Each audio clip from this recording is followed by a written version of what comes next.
All right, people, this is Dr. Wang here recording. This is your class exercise 6. You're gonna be watching a video. It's lectured by Mr. David Swanson. He is the portfolio manager of the endowment fund of Yale University, and he has been doing very well. But he passed away last year. But I think in that video lectured by him, there are a lot of good lessons for us to learn. And I just want you to watch the video just from the beginning to the 32nd minute. So let me just put here to the 32nd minute. That's the end of your exercise, from 0 minute to 32nd minute.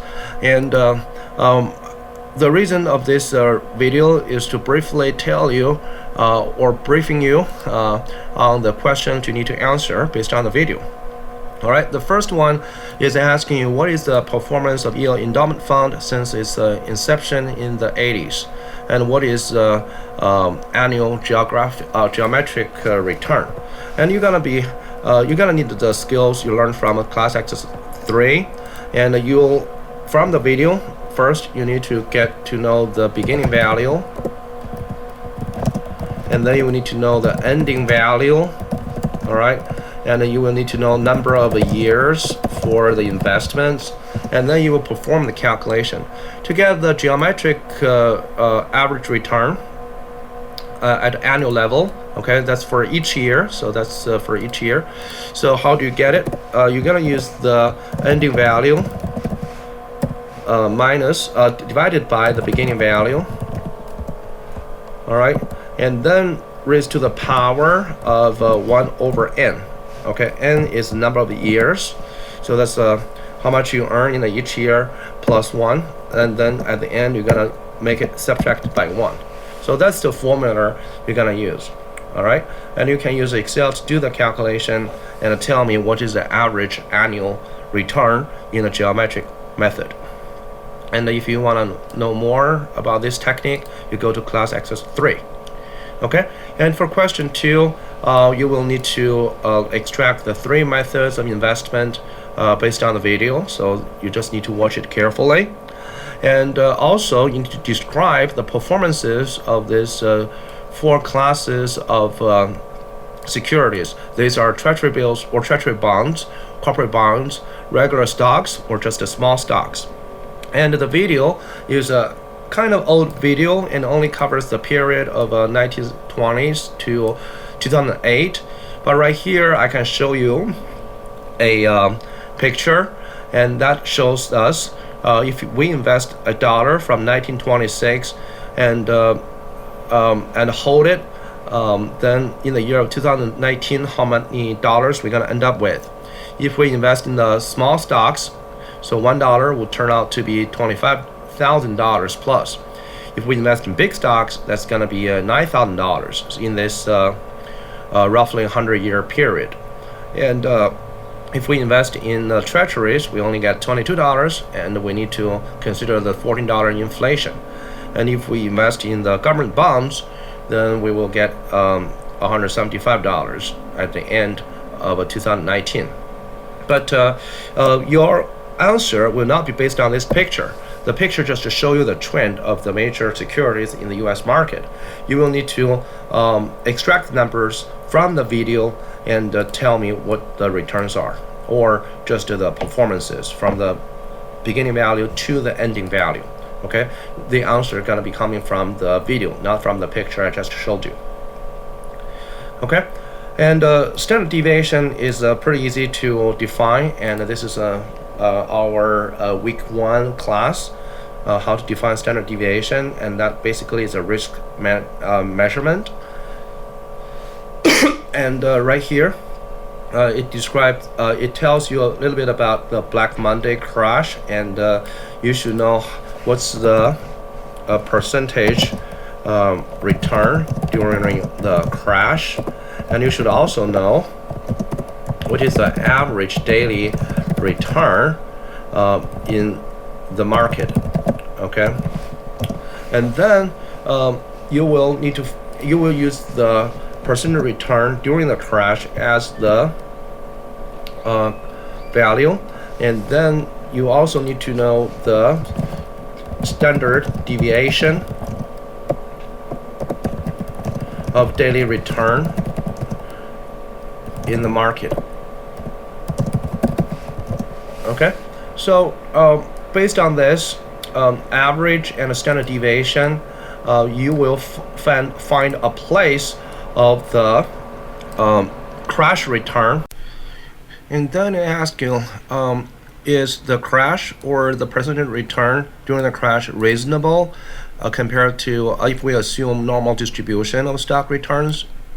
So what is normal distribution? And again, the normal distribution is defined by the average return or the expected and the standard deviation. So right here, I give you some pictures showing you the normal distribution. So it's like a camelback kind of distribution. So if it is close to the middle, then the probability is higher. If it is further from the middle or the expected or the average, then the probability is low. So it gives you an idea that the probability is higher when it is closer to the average and is lower when it's getting remote from the average.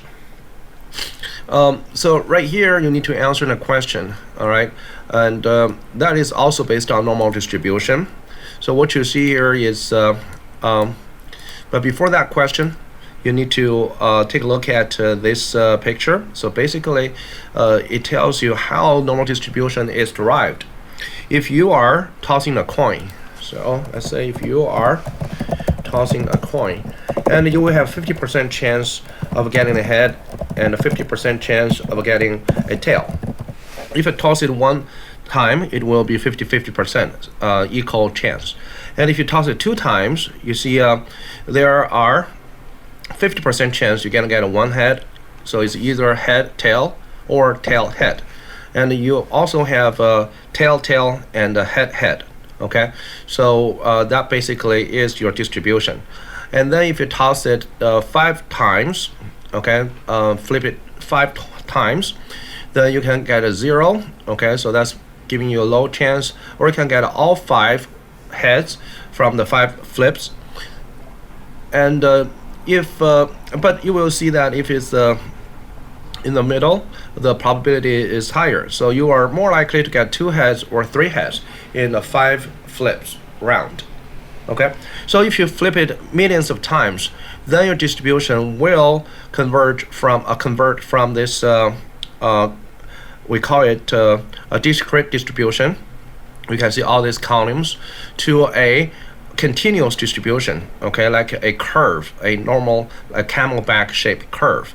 All right, and in this picture, that's what I want you guys to pay attention to. Actually, I should have placed it right here. So you can treat it as each normal distribution, you can treat it as millions of coin flips. All right, and so what's the probability? You will see 0 is in the middle, and -1 plus 1, that's the 1 standard deviation to the left and 1 standard deviation to the right. And all of this covers 68% of your samples.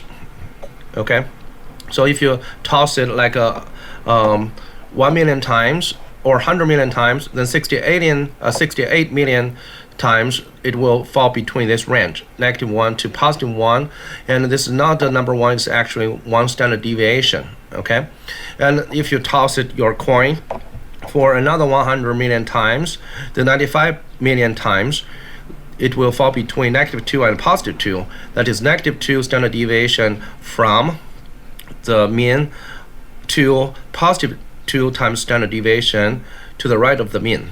And if you do another round of the game, the 99.7% of your sample will be between -3 standard deviation to +3 standard deviation. And in this case, if a stock is 1 standard deviation, has a standard deviation 1% and the average return of 0.5. So let's say average equals to 0.5%. So -1 standard deviation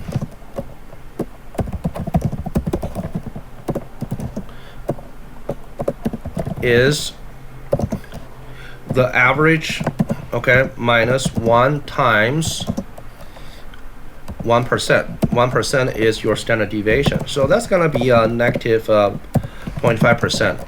And negative 2 standard deviation equals to the average percentage minus 2 times 1% standard deviation. So that's going to be negative 1.5%. Okay? And you can calculate negative 3 standard deviation where the critical point is. And if it is a positive 1 standard deviation, so you can use 0.5% plus 1 times the standard deviation of 1%, so that's going to give you 1.5%. And if it is a 2 standard deviation to the right, then that should be 0.5% plus 2 times 1%, so that's going to give you 2.5%. All right, so the critical value here is the probability of being 1.5%. Okay, and negative 1.5% is exactly 2 standard deviation away from the mean of a 0.5. Okay, so negative 1.5% is the critical value given to you, and based on the average, based on standard deviation, you will know that